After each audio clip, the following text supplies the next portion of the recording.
All right, today's date is Wednesday. It's Wednesday, August 12th, and I got Brother Leo on the line, who's a graduate of the LTV IT Academy, and he just landed a job. And so I just wanted to say congratulations to Brother Leo for getting it done, for following through and seeing this whole process through.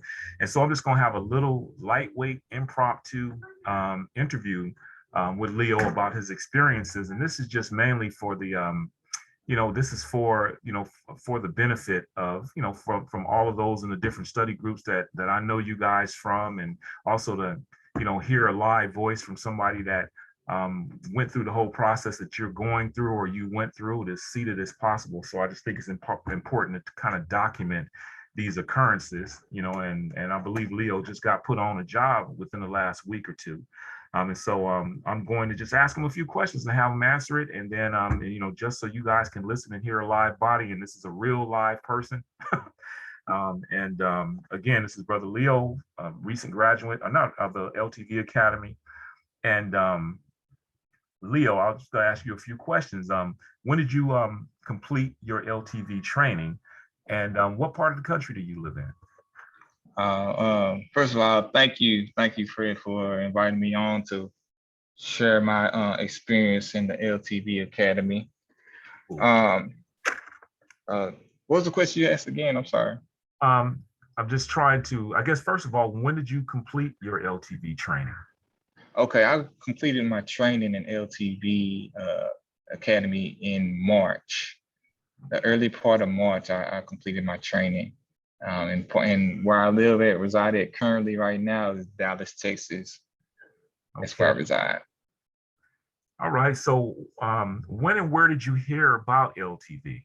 And when did you make the decision to go ahead and you take the plunge? Because I know a lot of people may have heard somewhere, LTV, and then maybe they take a while before they make the decision to commit. But where'd you first hear about the LTV Academy, and and then how soon after you heard about the LTV Academy did you make the decision to commit and jump into the and take part of the training that's being offered? Well, I heard about the class on YouTube, to be exact with you. I heard it on YouTube, and I think it was in the fall of 2019. Fall of 2019, it may have been around August or maybe September, and I was looking at Sub, and on one of his videos, he was showing a testimony of how much he makes in the IT field, and I was just binge watching his videos because he also had a couple of people on there that he interviewed. And just sharing their experiences in the academy. And so I took the plunge. I actually gave him a call, and he told me, that's the thing about Sub, he always answers his phone. And he told me that the class was starting in October of 2019. And I said, okay, I'm gonna go ahead and do this. And I purchased my laptop, because before that time I didn't have a laptop. So I went ahead and purchased a laptop, and I went ahead and got started. And when class started, download the software and went from there. Okay, man, good deal, good deal. So as far as your previous job experience, tell me a little bit about your previous job experience, and was it tech related in any way? Actually, right now I am a patient transport. I work at a hospital. I work at Parkland Hospital. If anyone is familiar with that, that's one of the main famous, infamous hospital in Dallas, because that was a hospital where they took JFK after he got shot. Okay. And yeah, I'm a patient transporter there. I currently do not have any tech experience or any worked in the tech field before this job. But yeah, man, I'm as of now, I'm excited, man. I'm very excited. Just to be, all I need is to get my foot in the door. And that's what Sub said. All you need to get your foot in the door. Once you get your foot in the door, you good. Yeah, we all excited for you though. Believe that. And Thank you. you inspiring a lot of people because when they see those posts come up, all the people on that page, and they see somebody that that has gotten hired recently, people are just full of questions and they full of motivation, and and then this is just going to add to it by hearing the voice behind it instead of just seeing a name on Facebook that they don't know anything about. Because there's a lot of people that never met you and don't know you, and to hear kind of your story of how you've gotten to where you are, man, it's really inspirational. So I'm glad you agreed to do this. How many interviews did you have before you actually landed the position that you just recently got? I had at least 4 interviews. I had at least 4 at that time. At this Okay. time. Can you talk about, all 4 of those interviews, that things that may have stood out to you in those interviews, even if you think that it may have been a little weird or something that, questions that may have stuck in your head that maybe you knew the answer to or you couldn't answer, or maybe something like that, along with just some of your advice about, hey, that people need to be on point because you're more than likely going to be asked this on an interview. So I was wondering if you can maybe share about that for a minute. Yeah, I can actually share this to be exact with you. Actually, Sub had played my interview one time in class, and it was an interview where I felt like I didn't do good, but he actually listened to it. He told me to give him a call, and we talked, and he told me to show up in class. He gonna play for the class. He said, well, first of all, he asked me whether or not it was okay if he played it. I was kind of iffy about it.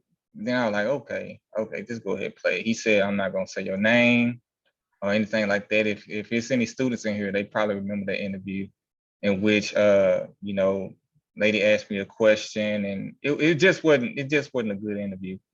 But during the class, that was actually the time that Sub critiqued me, and I wrote down everything that he said.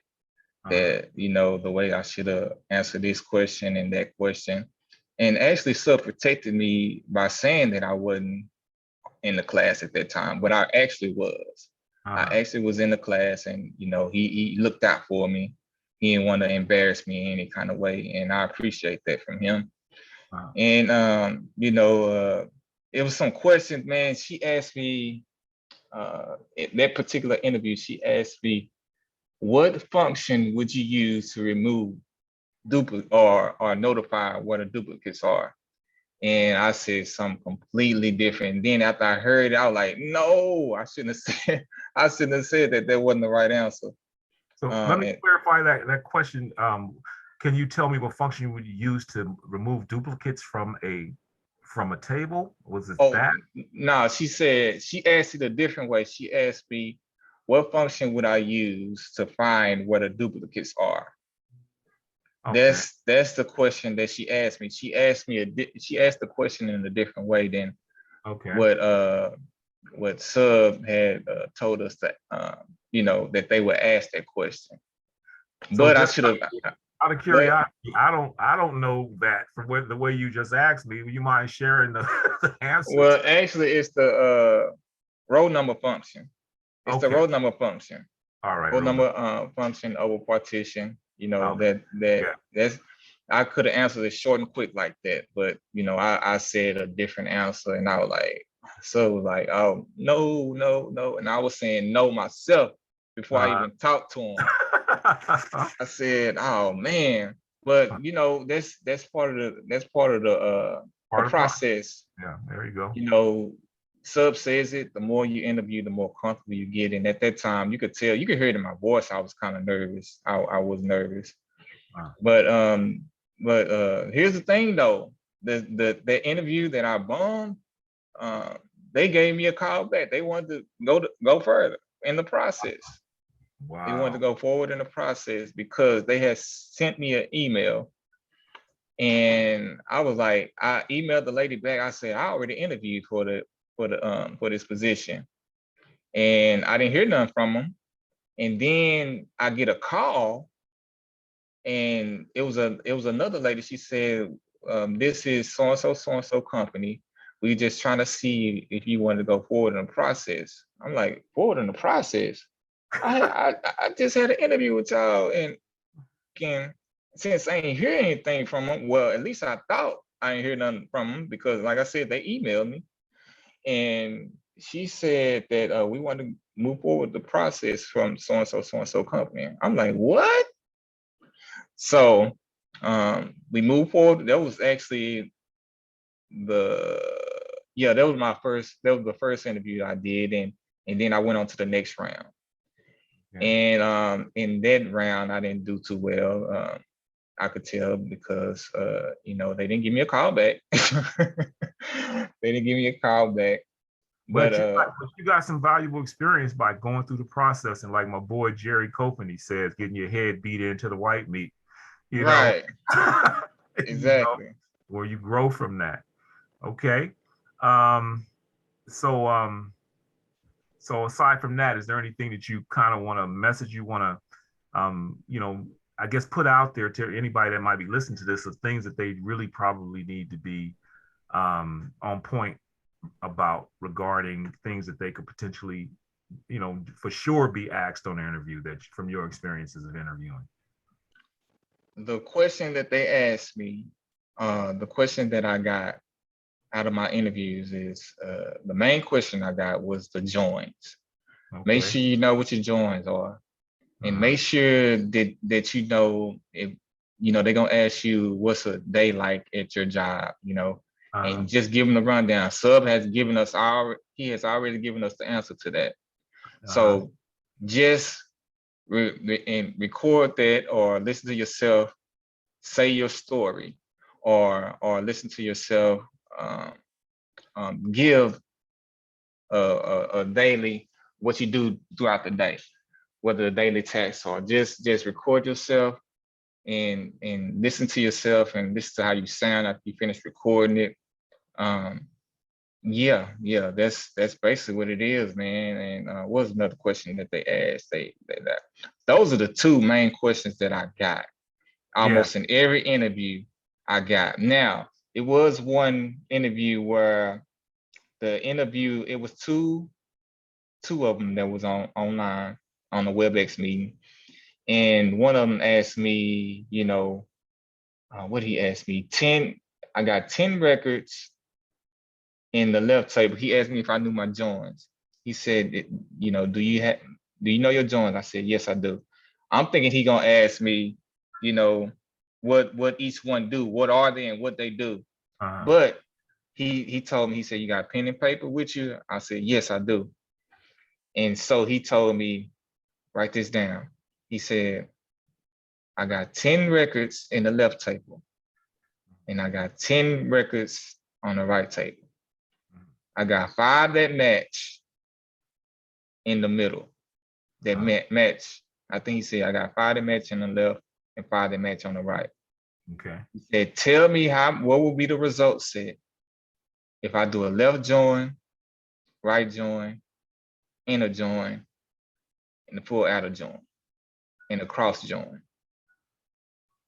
Okay. And so, well, I would imagine that everything would be 5, and that cross join would probably be 100, right? Yes. I was good on that. The left join,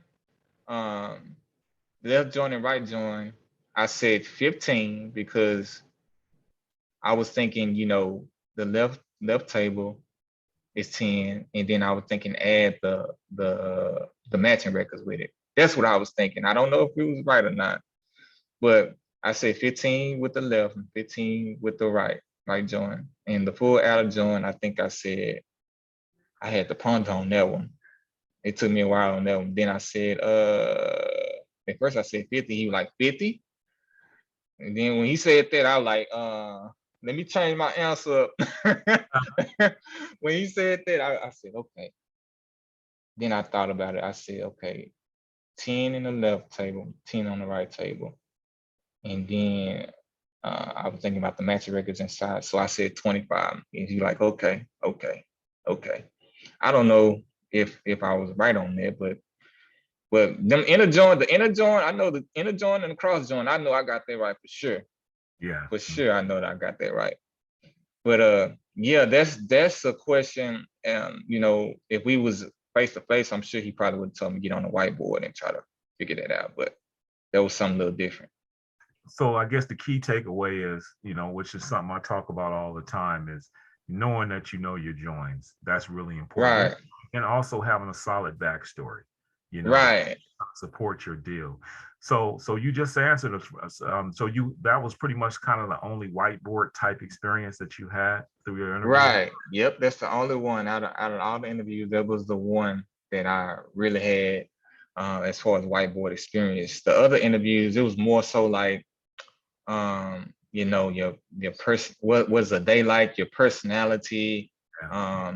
things of Behavioral. that nature, behavioral, yeah, behavioral questions. And because you know, you're gonna go through at least 2 rounds. You're gonna go Okay. through at least 2 rounds. Okay. There may be a behavioral round, and then the next round may be more so technical. Okay. That's good. That's good info. Is So what is the title of the job that you actually have landed a week or two ago? What's the title of that job? It's a BI engineer Okay. / advisor. Okay. So business intelligence engineer. So is this a job that's a contract job, or is it temp to perm, or is it permanent? It's a contract to hire. Okay, It's a contract. contract to hire. That's what they informed me, that it'll be a contract to hire type of job. So it's So go ahead. I'm sorry. okay. So you mentioned before we started recording that you actually start this job on August 30th. So Yes. just from, so I know it's kind of a tough question to ask you right now because you haven't actually started, but what are some of the core duties that they're going to have you actually doing on the job, and how much do you think SQL is going to play into, your role? SQL will play a major part in my role. That's actually the main thing that they were looking for. That's the main thing they were looking for. That was the other skills they put on there were more desirable skills, and they Right. had to do with what's that, Power BI, Tableau, Mhm. you know, as far as developing reports and things of that nature. And R programming, I don't know, we never heard of that, but that's another programming deal you can do in IT.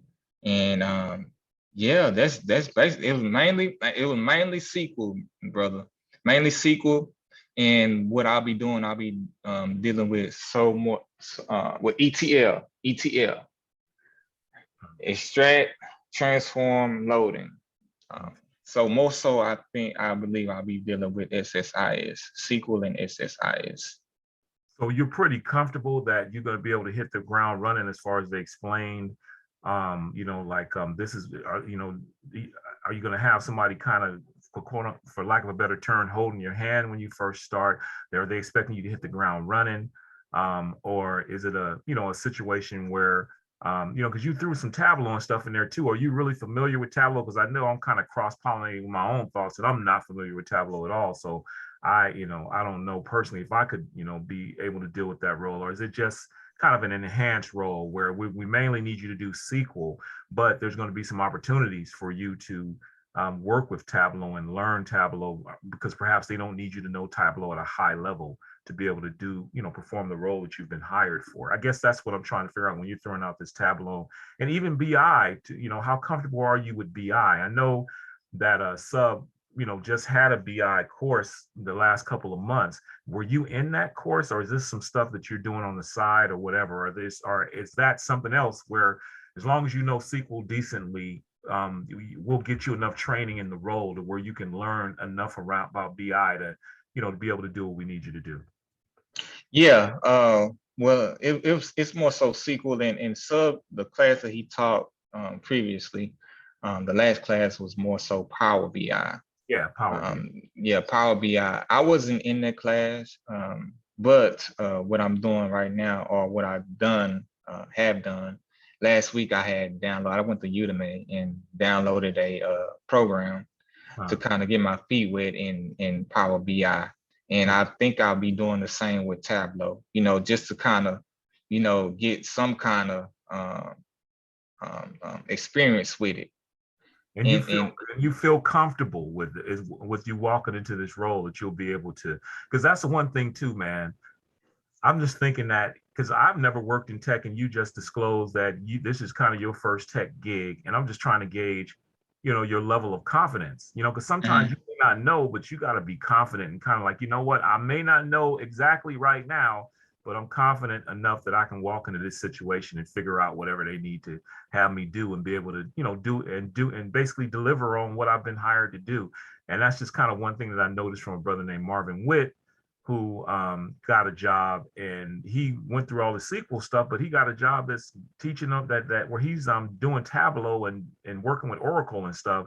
And he never really worked in that, but I just noticed the confidence that he had, that, it didn't really matter, because I'm confident I'll be able to figure it out. So I guess I'm just trying to get where you feel like, how do you feel walking into this, where it seems to me the only training that you've had with BI is what you've got off of Udemy, and and I don't know what your Tableau exposure is. I guess I'm just trying to just trying to find out your inner feelings about your confident level, to where you can kind of sidestep that imposter syndrome that that a lot of us have, that's never worked in the field, but we got a lot of book knowledge. But you know what I'm saying? So how are you, what comments do you have on, based on what I just said? Well, no, you're fine. You're fine. I'll answer it. I believe that, I will be a little shaky on that. My confidence will be a little shaky on that. But here's the thing, though. I told them that in the interview. I told them that, I hadn't done this, but if you give me an opportunity, and I'll do everything that I need to do in order to get the job done. That's what I told them with this job that I'm with currently right now, the one I just named it. I said, if you give me an opportunity, I can go ahead and get the job done, whatever I need to do to get the job done.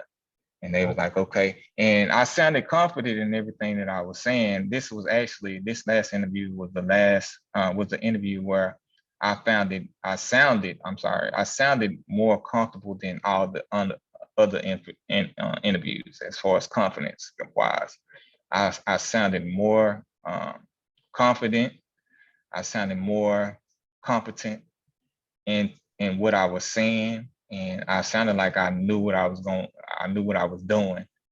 And the imposter syndrome, man, I believe everybody goes through the imposter syndrome. Actually, I was watching a video of a guy who's been in tech for a number of years, and he said he still get imposter syndrome, as far as, he be thinking he looks on Google to get answers for certain problems that he may have at the workplace. But he said that it's normal.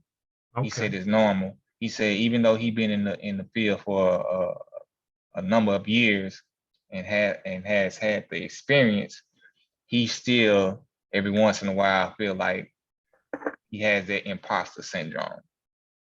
And that was, to me, that was encouraging, because you go into this field, and you don't know as much as these other people over here. They probably been in school and got degrees and everything for what we do, and we just coming out the street.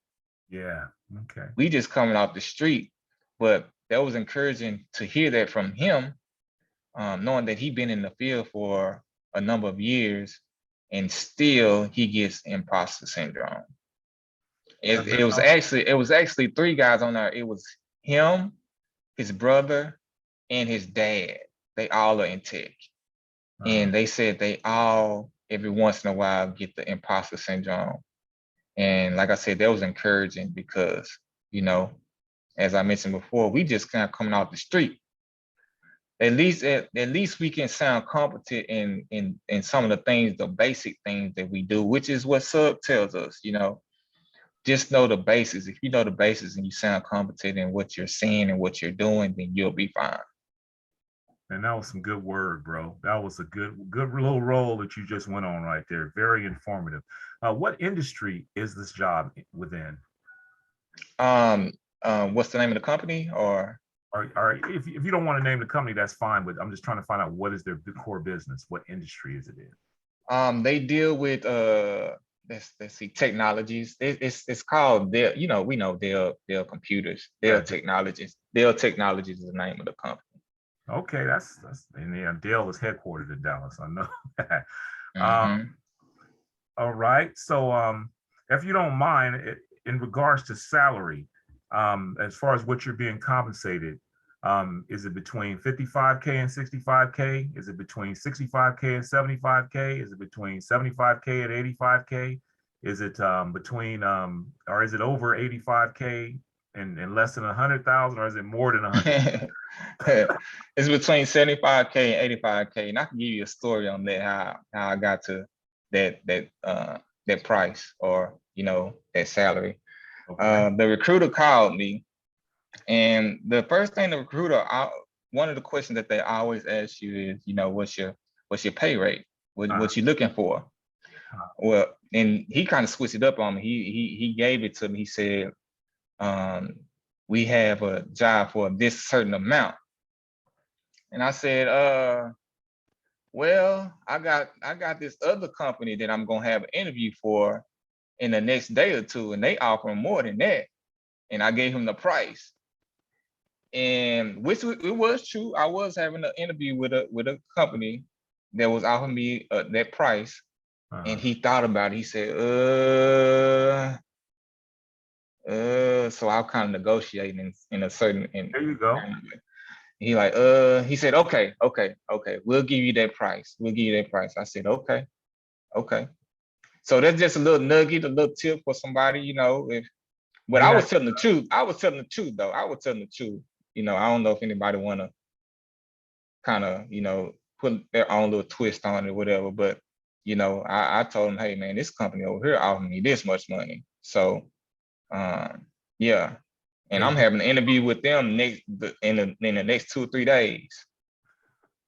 Boys and girls, listen to that, what he just said. That's a nugget to not undersell yourself. I know it's kind of hard, but you do have to kind of get past that imposter syndrome. And you got to already put your mind in the mind state that you're doing this and you deserve whatever you think you should get. And you need to not settle on that first offer, because there's room that they can move, that they can work with you on that. They always going to give you the low end, and you got to be confident enough to go, wait a minute. You know what I mean? And try to get the best price you can. But right. you got to open your mouth, because like the old saying goes, a closed mouth don't get fed. So there's a lot of game in just those few sentences that Leo just graced us with. Okay, so this is going to be the last question. What advice do you have for listeners in regards to your experiences and all that you went through to get where you are, and any other messages that you might want to pass along to all the people that could potentially hear this, that has started and stopped, that's in the middle of it right now, or just got through it and they wondering and having that imposter syndrome about, man, am I going? And I'm speaking mainly from this, and a lot of these questions are coming from my heart, because everything I'm saying is how I feel. I feel like an imposter, bro. You just don't know.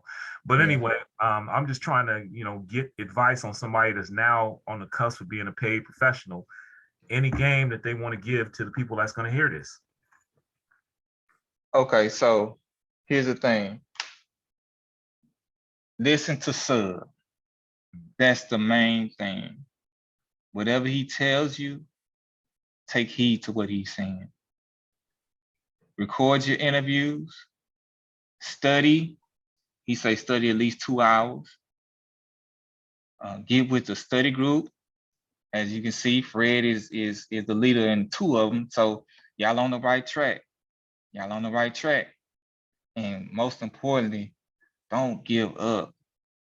Look, man. I started in October of 2019. So almost 2 years I've been at this thing. And everybody course varies.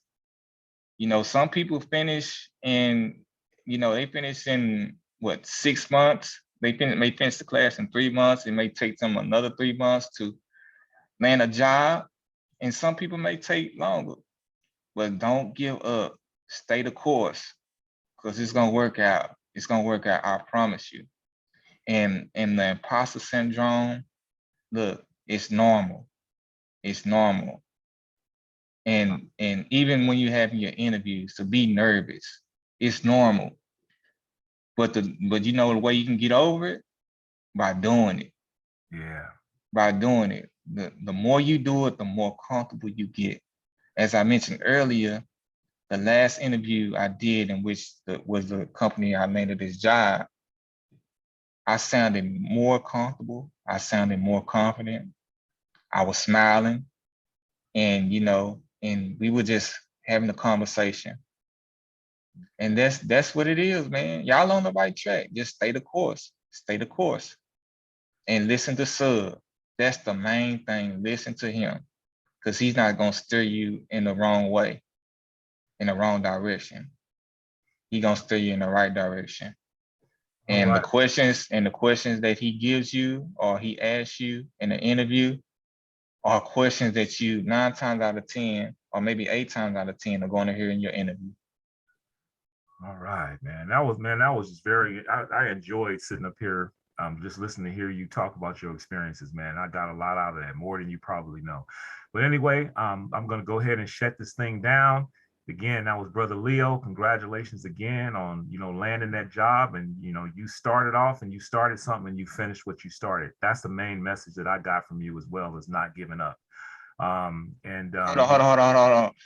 Hey, if y'all listen to this, Fred is giving me a lot of credit, but he deserves a lot of credit also. Oh, This no. brother, I'm not doing nothing yet. It's coming though. hey, it's coming though. And let me tell y'all something.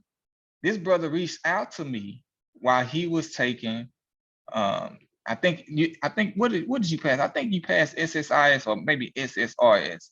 Yeah, I reached out to you to No, tell you. I passed SSRS. I Yeah, passed SSRS, yeah. and you reached out to me. This brother reached out to me. There's another nugget, y'all. Lean on your classmates. Lean on the people that has come before you, because they can give you tips, and they can always be there to help you. If the time permits and if it allows it, then they can help you. But this brother reached out to me. He told me, he asked me questions, and he was just trying to get a feel of what it's like to pass his class, and he congratulated me and everything. I didn't even know this brother, but he reached out to me, man. I mean, y'all, ladies and gentlemen, he reached out to me. So, and this brother is on his way to doing big things. I know it. I know. And the whole purpose of me trying to do this is like, I just think that it's important for you guys to hear a real live person again. And I'm in the process of tracking down some people that recently got jobs, that went through the whole LTV experience, and trying to put this, put these little snippets together, these little interviews together, to where you can hear a real live person's perspective that went through this process, and now they're on the other side of it, and now they're a paid professional. And I'm gaining, and of course I'm not there yet, but I'm gaining a lot of inspiration just talking to brothers like this. And there's a few other people that I'm gonna, put on and have a little short interview like this, and try to get a collection of this. So, the people that come up, that's coming behind, behind Leo, and the Marvins and Maurices, and, and the Gwens, and, and the Tony Andersons, and, all these people like this, that's getting these jobs, Badell, Ahmed, that's getting these jobs, that you guys can hear that, these are real live people, and they got some game to give to you just from their experience. So I'm going to close this out. It's been a great first interview. This is the maiden voyage, man. So again, Leo, thanks for making this possible. And, and again, before I close things out, just want to give a shout out, to a rest in peace to Brother Kevin Harley, who was in my basic sequel class that passed from time to eternity, and may he be resting well. And that's it, y'all. I'll catch y'all on the other side. Peace. Peace. Appreciate y'all.